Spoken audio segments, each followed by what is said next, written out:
కొలస్సీ పత్రిక మొదటి అధ్యాయం 15వ వచనం నుంచి చదువుకుందాం. 15 నుంచి 18 వరకు నేను చదువుతాను, తెలుగులో చదువుతాను. జాగ్రత్తగా మీ యొక్క బైబిల్స్ లో మీరు ఫాలో అవ్వండి. మొదటి అధ్యాయం కొలస్సీ పత్రిక 15వ వచనం నుండి.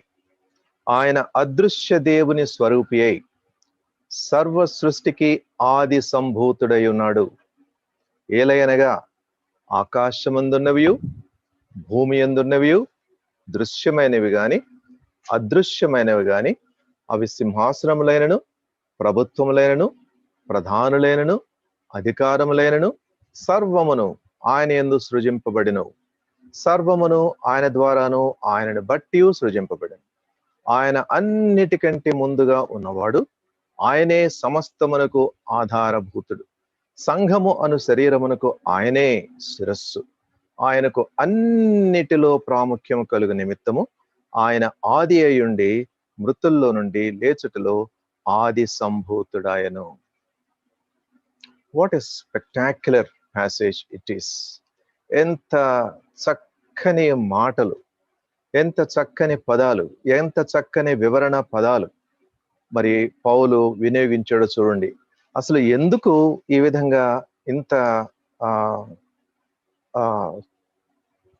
గంభీరమైన ఆయన ఈ యొక్క పలుకులు పలకవలసి వచ్చింది? ఆరంభ దినాల్లో యేసుక్రీస్తు ప్రభు ఆయన ఆరోహణం అయిపోయిన తర్వాత శిష్యులందరూ వారికి ప్రభు నిర్దేశించిన స్థలాలకు వాడు వెళ్ళడం జరిగింది. తర్వాత అక్కడ పౌలు మరి దేవుని చేత నియమితుడైన అపొస్తలుడిగా he continued to work at various places in Asia and some parts of Europe. మరి ఆ దినాలలో విమానాలు లేవు, రైళ్లు లేవు, బస్సులు లేవు. మోస్ట్ ఆఫ్ ద టైం వాళ్ళు సముద్ర ప్రయాణం చేస్తే ఓడల్లోనూ, మిగతా ప్రయాణాల్లో కాలినడకలు మాత్రమే చేయవలసి వచ్చేది. మరి ఎంతగానో ఆయన శ్రమ పడ్డాడు. ఒకప్పుడు ఆయన ముందు జీవితం మనకు తెలుసు. భయంకరమైన హింసాత్మకమైన జీవితం జీవించాడు. హానికరుడును హింసకుడును అనే తనను తాను గురించి ఆయనే చెప్పుకున్నాడు ఫస్ట్ తిమోతి 1st chapter లో. అయితే యేసుక్రీస్తు ప్రభువుని గురించి ఇంతగా డిఫెండ్ చేస్తూ ఆయన సర్వ సృష్టికి ఆది సంభూతుడు, ఆయన అదృశ్య దేవుని స్వరూపి, ఆకాశమందు ఉన్నవి భూమి యందున్నవి అన్ని ఆయనే సృష్టించాడు అని ఎందుకు అంత ప్యాషనేట్ గా ఆయన చెప్పవలసి వస్తుంది? And as you see in the screen there, ఆయన ఈ యొక్క లేఖ, ఈ యొక్క పత్రిక చెరసాల నుంచి రాస్తూ ఉన్నట్టు కనబడుతుంది. చెరసాల నుంచి రాస్తూ ఉన్నాడు. ఎందుకంటే తన సువార్తను బట్టి ఆయన చెరసాల్లో వేయబడ్డాడు. హింసలు అనేవి ఆరంభం నుంచి క్రైస్తవ సంఘానికి సంభవిస్తూనే ఉన్నాయి. అండ్ ఇక్కడ ఆరంభ దినాల్లో మరి యూద మతం నుంచి లేక యూదుల నుంచి క్రైస్తవులైన వారు, అన్యజనుల నుంచి క్రైస్తవులకు వచ్చిన వారు, తర్వాత ఆయా సాంస్కృతిక కారణాలను బట్టి, కల్చరల్ ప్రెషర్స్ ను బట్టి కొంతగా వాళ్ళు మిళితమైన సింక్రెటిజం అంటారు దాన్ని, మిళితమైన ఆ యొక్క నమ్మకాలని తీసుకుని వాళ్ళు కొన్ని తప్పుడు బోధల సంఘాల్లో ప్రవేశపెట్టేవారు. దానిని కన్ఫ్రాంట్ చేయడానికి మరి దేవుడు పౌలుకు ముందే చెప్పాడు, రాజులు ఎదుట, ప్రధానులు ఎదుట నేను ఎన్నుకున్నాను, నువ్వు నా కొరకు నిలవబడిన బలమైన సాధన.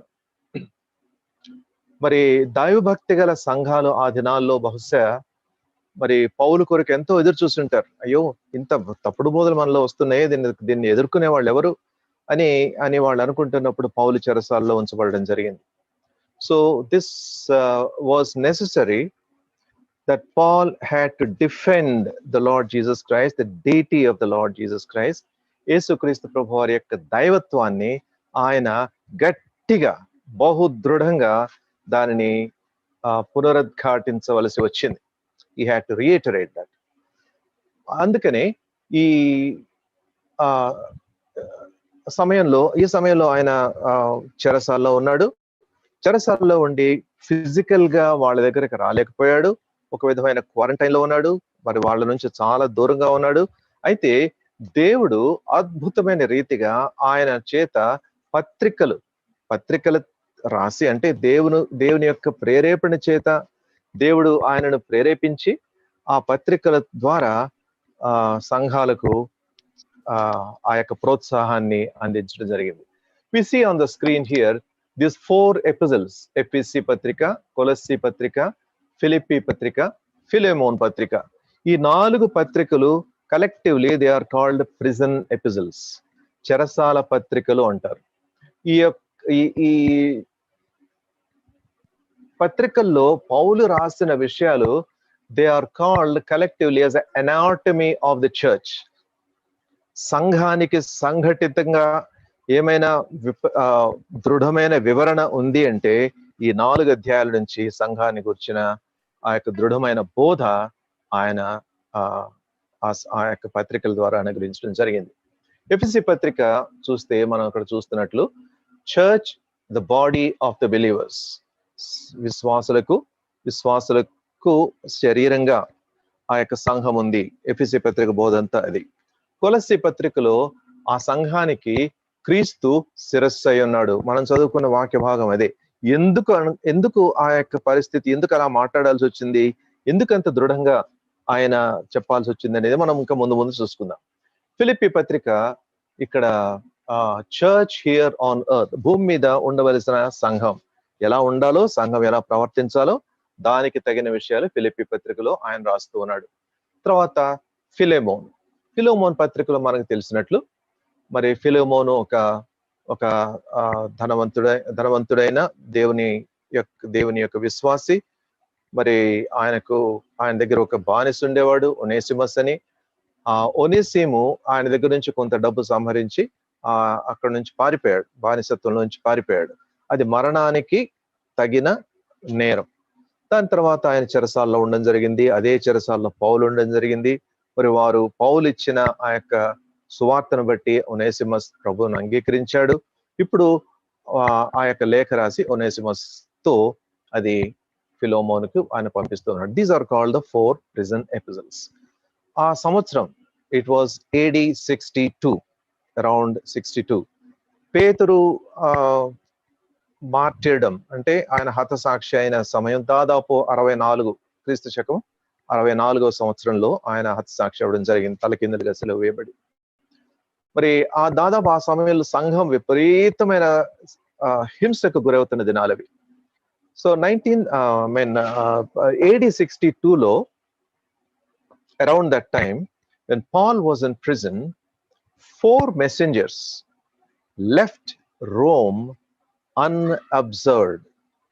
ఎవరికి అంతగా తెలియబడకుండానే వేరు దినాల్లో, not on the same day, వేరు దినాల్లో పౌలును చెరసాల్లో ఉండి దర్శించి పౌలు దగ్గర నుంచి ఒక వాల్యుబుల్ డాక్యుమెంట్స్ ని వాళ్ళు తీసుకొని చెరసాల్లో నుంచి బయటకు వచ్చి ప్రపంచానికి అందించడం జరిగింది. They are the valuable documents. అవి సంఘానికి ఎంతో సన్నిహితమైన లేక ఎంతో ప్రాముఖ్యమైన వ్రాతలు. The first document, classified document, which is now the basis of the Christian church, was taken to the church at Ephesus, Ephesians church ki Tychicus, తుకికు అని ఉంటుంది తెలుగులో, ఆయన తీసుకుని వెళ్ళాడు. కొలస్సీ నగరంలో ఉన్న సంఘానికి, కొలస్సీ ఉన్న సంఘం అంటే అక్కడేమీ పెద్ద చర్చ్ బిల్డింగ్ ఏం లేదు. Probably they were meeting in the house of ఫిలోమెన్కు చెందిన గృహంలో వాళ్ళు సంఘంగా కూడుతుండేవారు. మరి అక్కడికి ఎపఫ్రాస్ అనే ఆయన తీసుకుని వెళ్ళాడు. ఫిలిప్పీ సంఘానికి ఎపోఫ్రోదితు అని ఉంటుంది తెలుగులో, ఆయన తీసుకుని వెళ్ళాడు. తర్వాత ఫిలెమోనుకు ఒనేసిమస్తోనే ఆ లేఖ తీసుకువెళ్ళడం పంపించడం జరిగింది. So these 4 people carried the most valuable documents.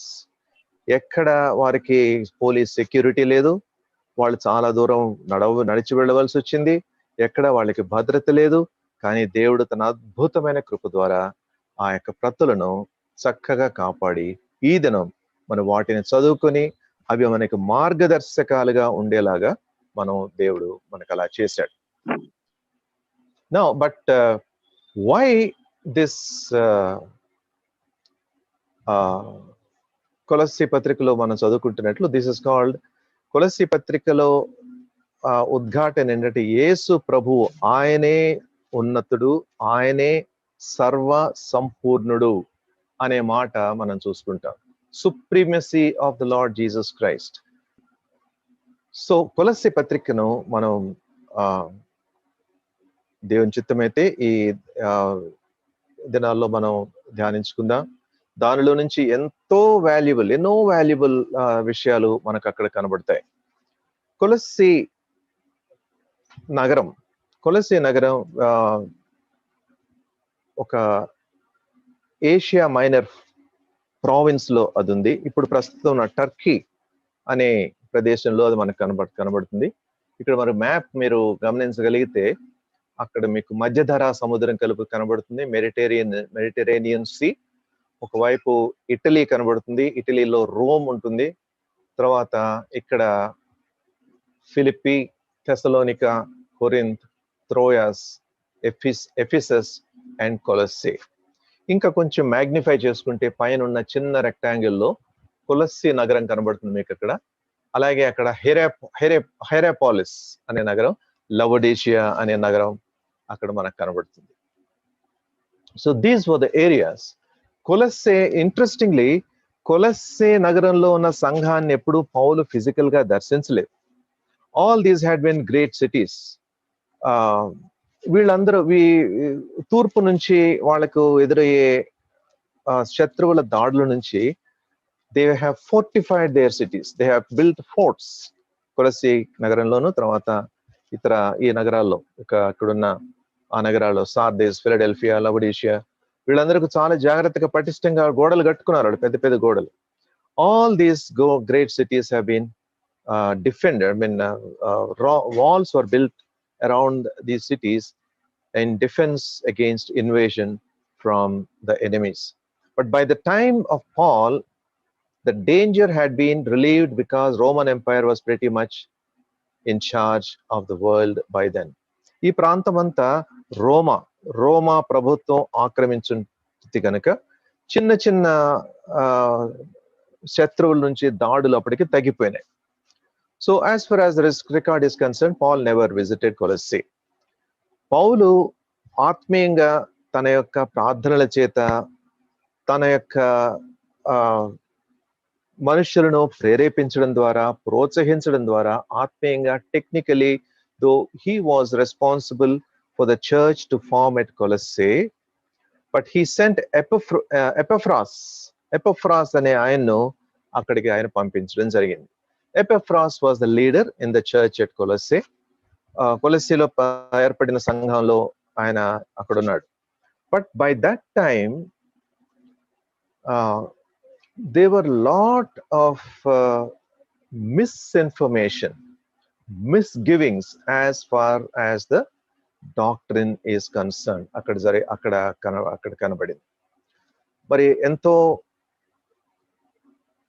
ఉధృతంగా అక్కడ ఈ డాక్ట్రిన్ అనేది దాడి చేయబడింది. నాస్టిసిజం అంటారు. నాస్టిసిజం అంటే తెలుగులో జ్ఞానవాదం అంటారు. జ్ఞానవాదం తర్వాత చూసుకుందాం. జ్ఞానవాదం అంటే తర్వాత ఇవన్నీ ఫిలాసఫీస్. అక్కడ ఉన్న గ్రీక్ ప్రదేశం కనుక గ్రీస్ దేశము ఫిలాసఫర్స్ కు, తత్వజ్ఞానులకు అది చాలా ప్రాముఖ్యమైన ప్రదేశం. వాళ్ళందరూ వాళ్ళ థియరీస్, వాళ్ళ జ్ఞానాన్ని ప్రదర్శిస్తూ ఉండేవాళ్ళు. నాస్టిసిజం అంటే, జ్ఞానవాదం అంటే ఉన్నతమైన జ్ఞానం మాకుంది కాబట్టి చిన్న చిన్న లెవెల్స్ లో ఉండే జ్ఞానం మాకు పనికిరాదు, ఎప్పుడు మేము జ్ఞాన పరిశోధన మేము చేస్తూనే ఉంటాం అని అక్కడ ఏర్పడుతూ ఉన్న ఆ యొక్క థియరీ అది. అసెటిజం అంటే సన్యాసత్వం అనుకోండి. అది కూడా ఒకవైపు ఒక ఎక్స్ట్రీమ్ లో అది మనకు కనబడుతుంది. లీగలిజం, ఇక్కడ యూదులు కానీ అటు బయట నుంచి వచ్చిన అన్ని జనులు కానీ ఈ యొక్క లీగలిజం, చట్టబద్ధత అనే దాన్ని కూడా ఒక రాంగ్ డాక్ట్రిన్ గా వాళ్ళకి కనబడుతూ ఉండింది. ఈ లీగలిజం తర్వాత ఈ యొక్క అసెటిజం అనేవి యూదా మతం నుంచి వస్తే, ఏంజల్ వర్షిప్, దేవదూతారాధన అనేది అవి బయట నుంచి అన్య మతాల నుంచి వాళ్ళ మధ్యలోకి వచ్చాయి. ఇవన్నీ కలిసి ఒక తప్పుడు బోధగా ఏర్పడితే అక్కడ ఆ యొక్క సందర్భంలో సువార్త అనేది, లేకపోతే దేవుని గురించిన వార్త అనే ఈ యొక్క సువార్త అనేది వాళ్ళకి చాలా స్వల్పమైనదిగా అనిపించింది. So they have introduced heresy called Colossian heresy అంటారు. అంటే కొలస్సియన్ హెరెసీ, కొలస్సి తప్పుడు సిద్ధాంతము అని అంటారు. దానిలో ఉన్న కొన్ని విషయాలు ఏంటంటే, మాకు ఉన్నతమైన జ్ఞానం ఉంది, ఈ ఉన్నతమైన జ్ఞానాన్ని బట్టి ఈ చిన్న సువార్త అనేది దేవుడు సృష్టించాడు అనేది, యేసు క్రీస్తు ప్రభు శరీరధారి అయ్యాడు అనేది, ఇవన్నీ చాలా బలహీనమైన విషయాలు అని చెప్పుకుంటూ వచ్చారు. వాళ్ళు చెప్పేది ఏంటంటే, ఈ యొక్క కొలస్సియన్ హెరెసీలో ఈ జ్ఞానవాదాలకు సంబంధించిన విషయాలు, మెటీరియల్ ఈజ్ ఈవిల్, అంటే సృష్టించబడింది ప్రతిదీ కూడా చెడ్డది. It is evil, that is nothing good. That means my body is evil, this shirt that I'm wearing is evil, this pencil I'm holding is evil, and everything is evil. సృష్టించబడింది ఏది కూడా దానిలో అది మంచిది లేదు. Body is evil. సో సమస్తము చెడుతో నిండింది కనుక, సమస్తము చెడ్డది గనక, పరిశుద్ధుడైన దేవుడు ఈ చెడుకు దూరంగా ఉంటాడు గనక, పరిశుద్ధుడైన దేవుడు ఈ యొక్క కీడు అనేదానికి, చెడు అనేదానికి ఆయన దూరంగా ఉంటాడు. చెడు అనేది ఆయనలో ఉండదు గనక, ఆయన సృష్టించింది ఏది కూడా ఆయన చేత సృష్టించబడలేదు. That is heresy number 1, because everything is evil. అదే కారణాన్ని బట్టి యేసుక్రీస్తు ప్రభు శరీరధారి అవడం అనేది దట్ ఈస్ ఇంపాసిబుల్. యేసుక్రీస్తు ప్రభువు కూడా దేవుని చేత సృష్టించబడినవాడు అని వాళ్ళు చెప్తూ ఉండేవారు. So that means God in flesh is impossible.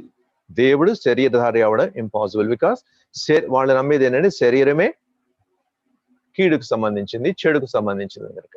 అందుకని ఈ పరిశుద్ధమైన దేవుడు ఈ సృష్టిని డైరెక్ట్ గా సృష్టించకుండా హీ క్రియేటెడ్ లిటిల్ గాడ్స్. ఒక చిన్న దేవుడిని సృష్టించాట, ఆ చిన్న దేవుడు ఇంకొక చిన్న దేవుడిని సృష్టించాట, ఆ దేవుడు ఇంకొకది, అట్లా క్రమేణ ఆ దేవుళ్ళలో కూడా ఈవిల్ ప్రవేశించింది. వాళ్ళు ఈ యొక్క సృష్టిని సృష్టించారు అనేది వాళ్ళ యొక్క వాదన. తర్వాత డైటీ ఆఫ్ జీసస్ క్రైస్ట్, యేసుక్రీస్తులో దైవత్వం అనేది ఉండడానికి అసాధ్యం. ఎందుకంటే మరి మీరు చెప్తున్నారు కదా ఆయన శరీరధారి అయ్యాడని, ఆ తర్వాత శరీరంలో మంచిది ఏది లేదు అని, కాబట్టి ఆయనలో దైవత్వం ఉండడం అనేది అది ఇంపాసిబుల్ అని చెప్తూ వచ్చారు. అండ్ వాళ్ళు మరి బాడీ అనేది చెడు అని వాళ్ళు భావించేవాళ్ళు కనుక, ఈ బాడీలో లేక బాడీతో మనం చేసే పనులకి దేనికి మనం ఎవరికి లెక్క చెప్పని అవసరం లేదు. We're not accountable for any of our deeds. అందుకని దానిని బట్టి వాళ్ళు విచ్చలవిడి అయిన పాపాలలో they have entered into unbridled licentiousness. విచ్చలవిడి అల్లరితో కూడిన ఆటపాటలు కానీ, తర్వాత వాళ్ళు విచ్చలవిడిగా అటు వ్యభిచారం కానీ తర్వాత వాళ్ళు చేయడం మొదలు. దే వర్ లో standards of morality and they claim superior knowledge. ఎక్కువ జ్ఞానం మాకుంది కదా అని. అండ్ దానికి రిలీజియస్ సింక్రిటిజం అంటారు. ఈ రిలీజియస్ సింక్రిటిజం అంటే ఆయా మతాల నుంచి తీసుకుని వచ్చిన ఆయా భావాలు వాళ్ళకు అనుకూలమైన వాటిగా మలిచి వాళ్ళ జీవన శైలిలో ప్రవేశపెట్టడం సింక్రిటిజం అంటారు. అంటే అటు యూదా మతం నుంచి కొన్ని, క్రైస్తవం నుంచి కొన్ని, అన్య మతాల నుంచి కొన్ని, ఇవి తీసుకొని వచ్చి వాళ్ళకి ఏదైతే ఇంపుగా అనిపించిందో, what ever has appeal to them, whatever they have liked, whatever that was convenient for them, they have created into a way of living which is called religious syncretism. మరి ఇది సంఘానికి ఆ దినాల్లో ఈ దినాల్లో కూడా ఎంతో ప్రమాదమైన పరిస్థితి. ఈ దినాల్లో ఇవన్నీ ఎలా ఉన్నాయో అనేది ముందు మనం చూసుకుందాం. ఇక్కడ వీటన్నిటిని బట్టి మరి దీన్ని సమర్థవంతంగా ఎదుర్కొనగలిగిన వాడు, దానికి తగిన నేపథ్యం ఉన్నవాడు పౌలు అని వాళ్ళు గ్రహించి, అయ్యో పౌలు ఇక్కడ లేడే, పౌలు లేకపోతే ఈ వీటిని ఎవరు సంధిస్తారు అని ఎపఫ్రాకి చాలా చాలా భారం కలిగింది. మరి ఒక ఉదాహరణ ఏంటంటే, ఆ అపోస్తల కార్యాలు 8వ అధ్యాయంలో మనకు ఒక సీమోను అనే ఒక గారడీ వాడు కనపడతాడు, మీకు గుర్తుంటే. అండ్ అపోస్తల కార్యాలు 8వ అధ్యాయం 10వ వచనంలో, he was the one of the first Gnostic ఉన్నతమైన జ్ఞానం నాకుంది అని ఆ యొక్క జ్ఞానవాది, వన్ ఆఫ్ ద ఫస్ట్ మొదటి జ్ఞానవాదుల్లో వీడొకడు. వీడు ఏం చేసేవాడంటే అక్కడ గారడీ విద్యలు చేసి గారడీ పెద్ద గొప్ప కార్యాలు చేసేవాడట. 8వ అధ్యాయంలో యాక్ట్స్ చాప్టర్ 8:9, సీమోను అనే ఒక మనుషుడు లోగడ ఆ పట్టణములో గారడీ చేయొచ్చు, తానెవడో ఒక గొప్పవాడనని చెప్పుకొనుచు సమరయ జనులను విభ్రాంతి పరుచుచుండెను. కొద్దివాడు మొదలుకొని గొప్పవాని మట్టుకు అందరూ దేవుని మహాశక్తి అనబడిన వాడు ఇతడే అని చెప్పుకొనుచు అతని లక్ష్య పెట్టిరి. He was one of the early Gnostics. అలాంటి వాళ్ళు ఎంతో మంది ఉన్నారు. వాడి తర్వాత వాడిని సంధించారు, తర్వాత వాడు శాపగ్రస్తుడిగా పరిగణించబడ్డాడు. And they have all agreed, they have all gave heed to him from the least to the greatest, saying this man is the great power of God. So that was the kind of situation prevalent in those days. ఆ సమయంలో ఎపఫ్రా ఇంకా ఇక్కడ ఉంటే కూర్చుంటే లాభం లేదండి, మరి ఈ విషయాలు ఎట్లన్నా పౌలుకు తీసుకుని రావాలి, పౌలు యొక్క గమనానికి తీసుకుని రావాలి మరి అని ఆయన రోమ్ నగరంలో పౌలు చెరసాలలో ఉన్నాడు. రోమ్ నగరానికి ఆయన బయలుదేరడం జరిగింది. రోమ్ నగరం అంటే ఈ దినాల్లో మనం రోమ్కి వెళ్ళాలంటే, లేకపోతే ఇంకొక వేరే స్థలాలకు వెళ్ళాలంటే, బెంగళూరు వెళ్ళాలంటే, లేదా కలకటా వెళ్ళాలంటే we go to the airport, take a flight and then go. ఆ దినాల్లో అవేమి లేవు. రోడ్స్ బాగానే ఉన్నాయి. రోమా సామ్రాజ్యంలో రోడ్స్ చాలా బాగా ఉండేవి. But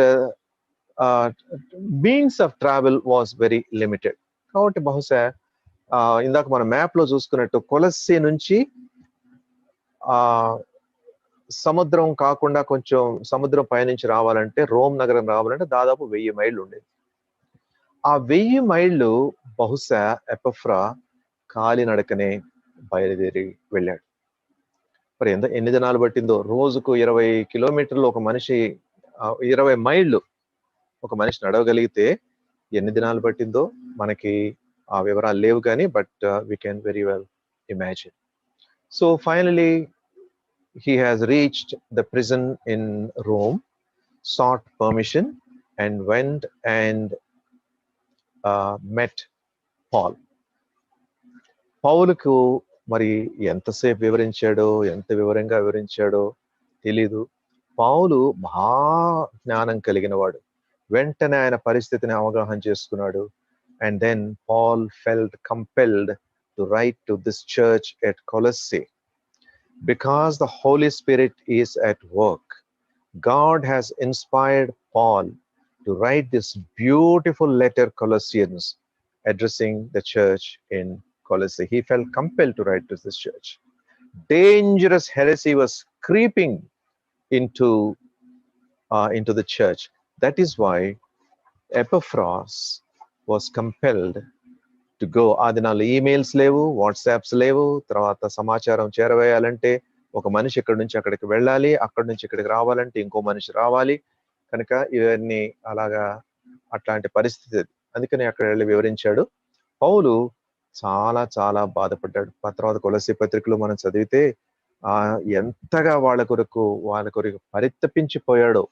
how much he grieved for them, how much he prayed for them, and what a burden he had for them మనకు అర్థమవుతుంది. We will see them eventually. So ఈ స్పెషల్ ఎలైట్ అనుకుంటూ ఉన్న ఇక జ్ఞానవాదులు వాళ్ళ యొక్క వాదనను ఖండించాలి. వాళ్ళ యొక్క వాదన కాదు అని వాళ్ళతో వాదనలోకి దిగకుండా యేసుక్రీస్తు ప్రభువును ఉన్నతంగా చూపించాలి. We must exalt the lordship of the Lord Jesus Christ. We must establish the fact that he was the source of all creation. సమస్త సృష్టికి ఆధారభూతుడు ఆయనే. ఆయన సృష్టికర్త అయిన దేవుడు. ఆయన అదృశ్య దేవుని యొక్క స్వరూపి అయి ఉన్నాడు అని అంత గంభీరమైన మాటల్లో ఆయన వివరించవలసి వచ్చింది. మనం చదువుకున్న ఆ యొక్క వాక్య భాగంలో anything that was created was evil అనేది తీవ్రంగా ఖండించబడాలి అనేది ఆయన యొక్క ఉద్దేశం. సో అందుకనే God is so Holi and God expects his church to be Holi. God created everything. He was the first Born of all creation అని ఆయన ఉద్ఘాటించవలసిన అవసరం ఎంతైనా ఏర్పడింది. కొన్ని వచనాలు మరి ఎంతో గంభీరం. ఇప్పుడు మనకి ఇది మామూలుగా సామాన్యంగా అనిపిస్తాయి, కానీ అవి పవర్ ప్యాక్, శక్తితో నిండుకున్నవి. మరి ఆ దినాల్లో దేవుడు వాళ్ళు తీసుకుని వెళ్ళిన ఆ యొక్క లేఖలను, ఆ యొక్క పత్రికలను ఈ దినం మనం పరిశుద్ధ గ్రంథంలో భాగంగా మనం ఎంతో శ్రద్ధగా భక్తితో మనం చదువుకుంటాం. దేవుడు ప్రిజర్వ్ చేశాడు. How much we should be thankful to God for them. So for example చూడండి, 3వ అధ్యాయము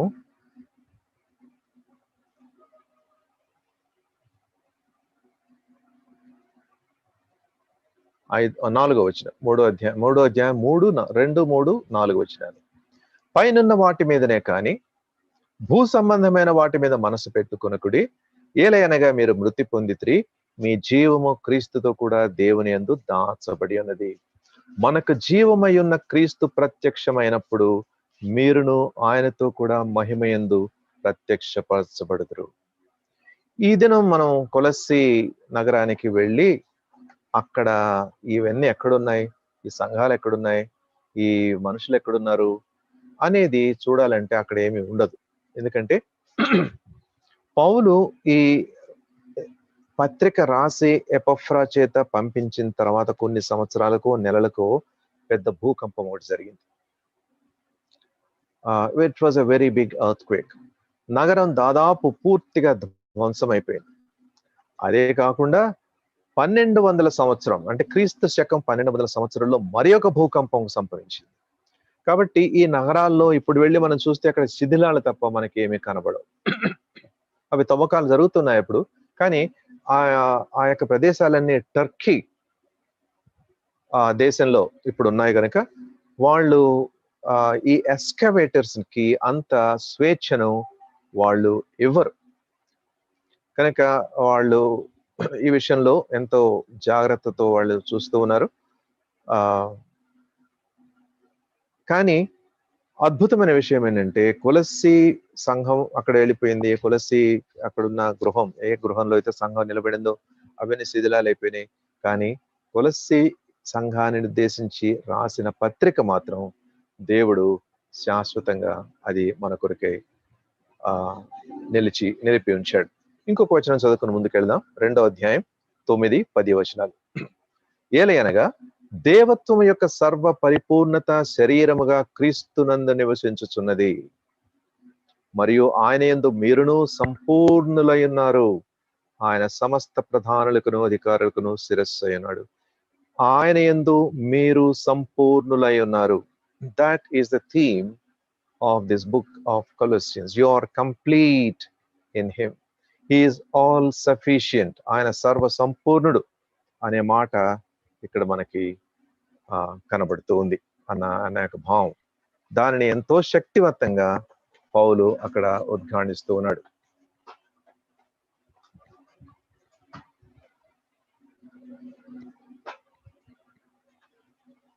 మరి పౌలు ఎంత కన్నీళ్లతో, with lot of tears, with lot of effort, prison is not a very convenient place to sit and write such important letters.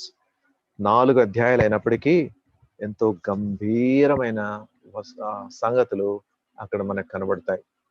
మనం already చూసుకున్నాం కొలొస్సీ పత్రిక 1వ అధ్యాయం 16వ వచనం, for by him all things were created. All things were created. Church అనేది, సంఘం అనేది దేవుని యొక్క అనుగ్రహానికి కారణం, అనుగ్రహానికి నోచుకోవాలి. Otherwise all the extra things that we do are simply a waste. ఇప్పుడు అక్కడున్న వాళ్ళు అప్పుడు ఏం చేశారంటే ఈ ఫాల్స్ టీచింగ్స్ తో, బాబు ఇప్పుడు ఈ మీరు సువార్త అని చెప్తున్నారు కదా, ఈ సువార్త అంగీకరించినంత మాత్రాన సరిపోదు, కాబట్టి క్రీస్తు సరిపోడు, క్రీస్తుని స్వీకరించండి, అంగీకరించండి, ఆయన మాటల్లో వినండి, కానీ అది సరిపోదు, కాబట్టి దానికి ఇంకొంచెం జత చేయాలి.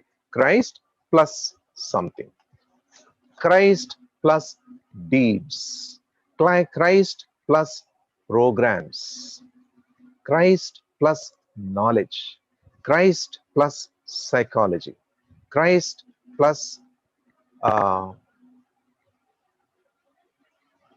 Civil or political rights, Christ plus service to society, Christ plus stories, Christ plus everything, anything.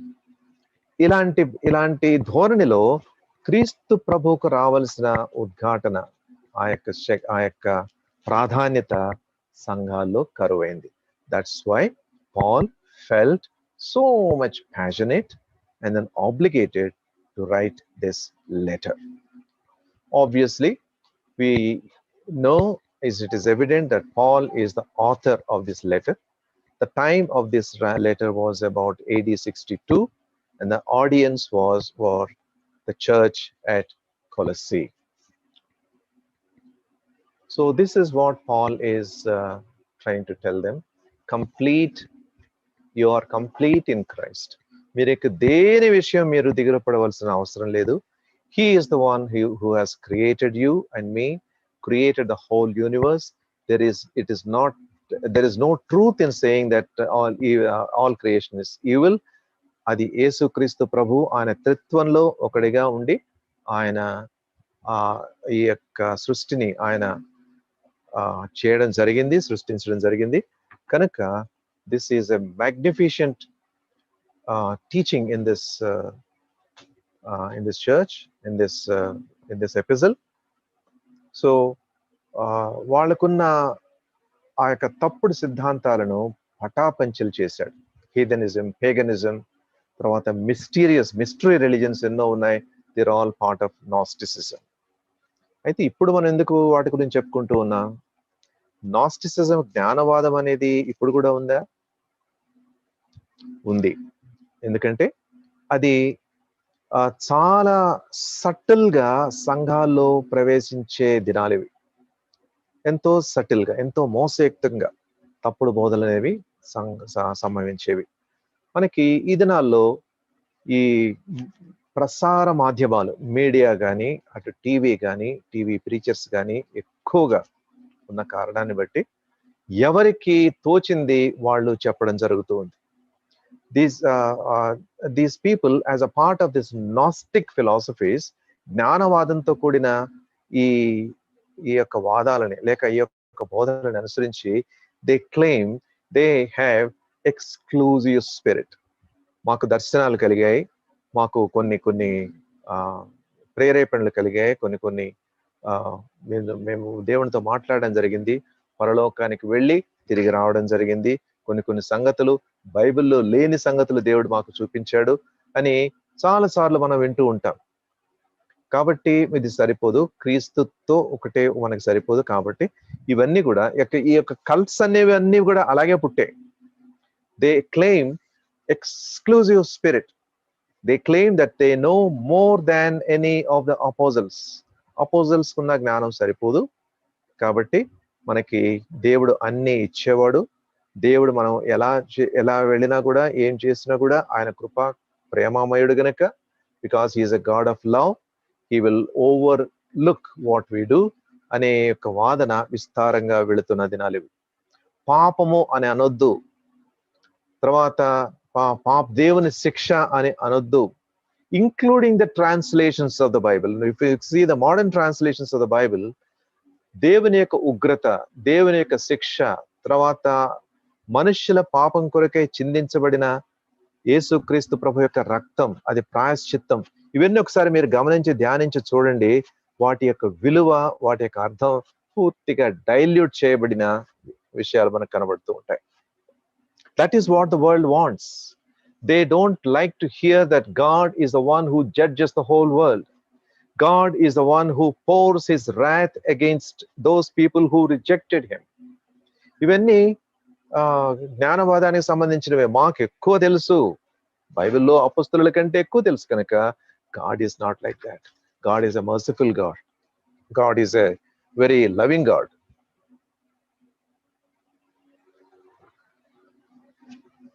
అని చెప్తున్న జనాలు ఇవి. అందుకనే అటువంటి వాదనలను ఖండించడానికి పౌలు తన యొక్క వాదన, ఫర్ ఎగ్జాంపుల్ చూడండి, మొదటి కొలస్సీ పత్రిక 1వ అధ్యాయం 28వ వచనం. First chapter of Colossians, chapter 28.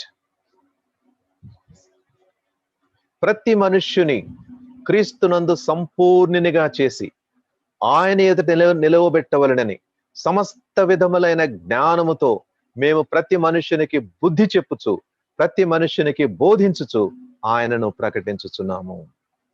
What a courage it was. Even though he was in prison, his passion was to make everybody, the recipients of this letter, to be complete in Christ. Perfection is not found in any cult. Perfection is not found in any of these arguments. Perfection is not found in anything else. ఎందుకంటే అంత సమస్తమైన జ్ఞానము ఆయన యందే ఉంది. అందుకని 2వ అధ్యాయం 3వ వచనంలో ఆయన అంటాడు, బుద్ధి జ్ఞానముల సర్వ సంపదలు ఆయన యందే గుప్తములై ఉన్నవి. How much we are thankful to the Lord. How much we worship him, because he is my Lord. He is our Lord. He is the head of our church. సమస్త జ్ఞానం ఆయన యందే ఉంది. ఇతర జ్ఞానం మనకు అక్కర్లేదు. దేవుని యొక్క వాక్యాల్లో ఉన్న దానికంటే అదనంగా మనకు జ్ఞానము అవసరం లేదు. తర్వాత వాళ్ళు దే హెల్డ్ స్పెక్యులేటివ్ థింగ్స్, అంటే క్రియేషన్, సృష్టిని గురించి కానీ, సృష్టిలో ఉన్న సృష్టించబడిన విషయాలు ఇవన్నీ వీటిని గురించి తమ స్వంత సిద్ధాంతాలు వాళ్ళు ఏర్పరచుకున్నారు. In fact many of the world religions have formed like that. They are called, for example, Hinduism. Hinduism is a pantheistic philosophy. Pantheistic philosophy అంటే అంత సర్వము దేవుడే, అంత దేవునిలో లీనమైపోతుంది. అన్నిట్లో ఈ చెట్టులో దేవుడున్నాడు, ఈ స్తంభంలో దేవుడున్నాడు, దీనిలో దేవుడున్నాడు అని. That's called a pantheistic. Everything, God is in everything. And then అలాంటి వాదనలు. Another thing, today sincere or very valiant efforts are being done to bring all these religions into one stage. ఇవి జరిగినాయి కూడా. అటు ప్రొటెస్టెంట్స్ అండ్ క్యాథలిక్స్ ని unite చేయడమే కాకుండా వాళ్ళతో పాటు ఇటు హిందువులను, హిందూ మతాన్ని, హిందూ మత గురువులను, బుద్ధ మత గురువులను, ఇస్లాం మత గురువులను ఒక్క వేదిక మీదకి చేర్చి తర్వాత వాళ్ళందరికీ కొన్ని బోధనలు చేసి వన్ వరల్డ్ రిలీజన్ అనేది ముందు దినాల్లో రాబోతూ ఉంది. దానికి ఎఫర్ట్స్ ఆల్రెడీ మనం చూసాం. పోప్ ఆధ్వర్యంలో అనేకమంది క్రైస్తవ నాయకులు వెళ్ళారు అక్కడకు. తర్వాత ఇస్లాం నాయకులు వెళ్ళారు, హిందూ నాయకులు వెళ్ళారు, హిందువులు గురువులు వెళ్ళారు, బుద్ధ గురువులు వెళ్ళారు. తర్వాత వీళ్ళంతటినీ ఆ ప్రయత్నాలు ఇంకా జరుగుతూనే ఉన్నాయి. ఇంకొక వైపు చూస్తే another argument of this group is asceticism and unrestrained licentiousness. Two things. Asceticism అంటే కొలసి పత్రికల ముందు చూస్తాం మనం, కొన్ని సుఖాలను విడిచిపెట్టి దూరంగా ఉంచి ఒక విధమైన సన్యాసం, తర్వాత మాంసం దూరంగా ఉంచడం, లేకపోతే కొన్ని పదార్థాలను తినడం దూరంగా ఉంచడం, తర్వాత నిద్ర మానుకోవడం, ఇలాంటివన్నీ కొన్ని కఠిన నిర్ణయాలు, కఠినమైన విషయాలు మనం చేసి దేవునికి సమీపమవుదామని తమ స్వంత ప్రయత్నాలు చేసుకుంటే అది మంచిది అని వాళ్ళు చెప్తూ వచ్చారు. That is called asceticism. మనకి ప్రయత్నపూర్వకంగా మనకు ఎదురయ్యే మనకు అందుబాటులో ఉన్న కొన్ని సుఖాలను, సౌఖ్యాలను దూరంగా ఉంచుకుంటే ఇవి మనకు దేవునికి సన్నిహితం అవుతాం. God, it is possible for you and me to approach God by our own efforts. ఒట్టి నమ్మిక మాత్రం సరిపోదు, మన యొక్క ప్రయత్నాలు కూడా మనం చేయాలి అనేది ఉంటుంది. దానికి మూలం ఏంటంటే గ్రీక్ స్టాయిసిజం అంటారు. స్టాయిసిజం అంటే ఒక విధమైన ఒక విధమైన అసెటిసిజం. తర్వాత లైసెన్షియస్నెస్ అంటే లైసెన్షియస్నెస్ అంటే విచ్చలవిడిగా, ముందు వెనక చూడకుండా, మన ఎవరికి ఉత్తరవాదులం కాదు అని విచ్చలవిడిగా పాపంలో నిమగ్నలు అవడం. అసెటిసిజం ఒకవైపు ఉంటే ఈ లైసెన్షియస్నెస్ అనేది ఇంకొక వైపు ఉంటుంది. This is called the philosophy of Greek Epicureanism. Epicureanism అంటే విలాసమైన జీవితానికి మనం పిలువబడ్డాం, విలాసమైన జీవితాలకు మనం అలవాటు చేసుకోవాలి. There is nothing which would restrict us అనేది, దానిని ఖండిస్తూ ఎన్నో వాక్యాలు కొలస్సీ పత్రికలో మనకు కనబడతాయి. We will see it eventually. So this is the introduction to the book of Colossians. God willing, in the days to come, we shall go into several things that Paul is putting forth, confronting the beliefs of those days, and that is very, very relevant even today. Bible is a timeless book.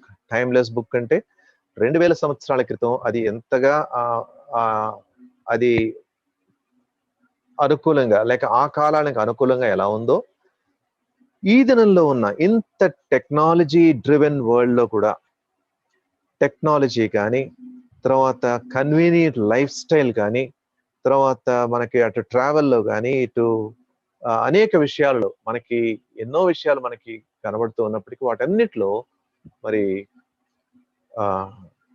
దేవుడు మనకు ఈ దినాలకు మనకు సరిపోయిన బోధను తన యొక్క వాక్యంలో నుంచి ఆయన అందిస్తూ ఉన్నాడు. That is why the word of God is so powerful, so needful, so essential for our growth. ఎప్పుడైతే దేవుని యొక్క వాక్యాన్ని మనము నిర్లక్ష్యపరుస్తామో, ఎప్పుడైతే దాన్ని తేలిగ్గా భావించి ఇంతే కదా, ఇంకొంచెం నేను అక్కడి నుంచి జ్ఞానం సంపాదించుకుందామని జత చేస్తామో, అది మనకు శాపానికి గురవుతాము. ఏ సంఘం అయితే దేవుని యొక్క వాక్యానికి అదనంగా ఏదైతే జత చేస్తుందో, లేకపోతే దేవుడిచ్చిన వాక్యం నుంచి ఏదైనా తీసివేసి దాని స్థలంలో ఇంకేదైనా జోడించడం జరిగింది అంటే that is a very, very dangerous thing. So that is what Paul is trying to rectify in the church at Ephesus, and by the power of the Holy Spirit, those churches have done well. They have stood firm on the foundation of the Word of God. That is why today, even today, we are meditating upon the Word of God, which has become part of the canon. దేవుని యొక్క పరిశుద్ధ గ్రంథంలో, పరిశుద్ధ గ్రంథము అనే దానికి పేరు పెట్టబడింది. పరిశుద్ధ గ్రంథంలో మనకు పొందుపరచబడిన, హోలీ బైబిల్ అని పొందుపరచబడిన ప్రతి విషయం కూడా మనకు మన యొక్క దిద్దుబాటు నిమిత్తమై, మన యొక్క ప్రోత్సాహం నిమిత్తమై వ్రాయబడింది. So we'll close for today, and we shall, from next Wednesday onwards, we shall try to go verse by verse, phrase by phrase, and what God is teaching us, ఎలా మన జీవితాలను కట్టుకోవాలో, ఏ విధంగా మన జీవితాలలో దేవుని యొక్క వాక్యం ప్రభావితంగా మనం చేసుకోవాలో, ఆయన యొక్క వాక్యం మనలో ఎలా కార్యసిద్ధి కలుగజేస్తుందో, how it becomes practical in our lives, and how it becomes efficient in our lives. దేని కొరకైతే పౌలు వంటి భక్తులు పోరాడి ప్రయాసపడ్డారో, దేని కొరకైతే కన్నీటితో వాళ్ళు ప్రార్థన చేశారో, ఆ కన్నీటి ప్రార్థన, దాని యొక్క ఫలితం ఈరోజు మన సంఘంలో మనకు కూడా కనబడాలి అని మన యొక్క ప్రార్థన ఉంటుంది. సో ఈ సంపూర్ణ గ్రహింపు దేవుడు మనకు అనుగ్రహించునుగాక. దేవుడు తన యొక్క వాక్యంలో మనకు ఆయా సమయాలలో అనుగ్రహిస్తూ ఉన్న ఈ యొక్క విషయాలను దేవుడు సంపూర్ణ హృదయంతో మనం గ్రహించడానికి, మన హృదయానికి కావలసిన వెలిగింపు దేవుడు మనకు అనుగ్రహించాలని we will continue to pray. Shall we pray?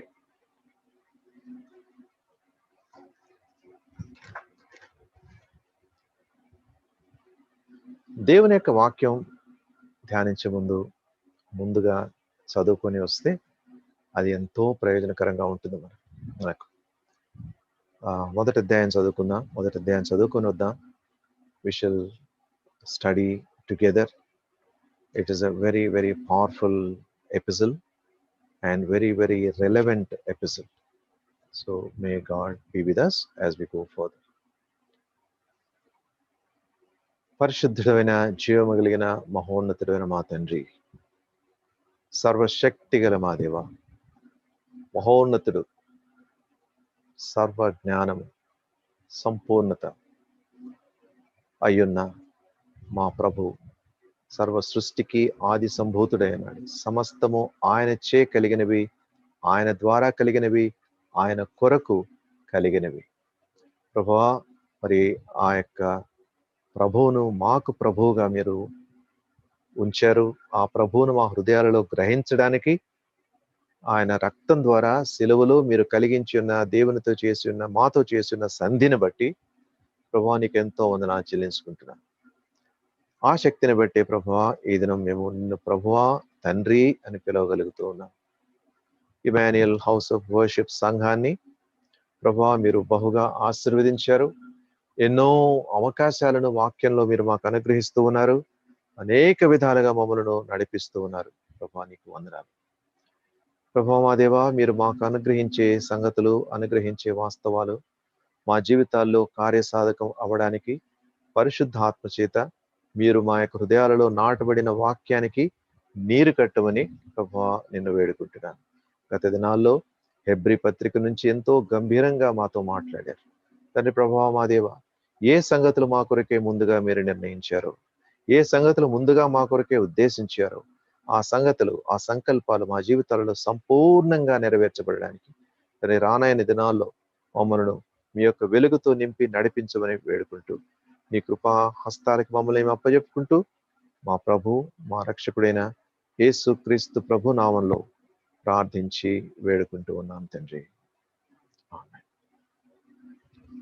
సమస్త జ్ఞానముకు మించిన మన తండ్రి అయిన దేవుని యొక్క ప్రేమ, కుమారుడైన యేసు క్రీస్తు ప్రభు యొక్క కృప, విస్తారమైన కనికరం మనతో ఎల్లప్పుడూ నిలిచి ఉండే పరిశుద్ధాత్మ యొక్క అన్యోన్య సహవాసం మనతో ఇప్పుడును ఎల్లప్పుడును ఉండునుగాక. Amen. Thank you. God bless.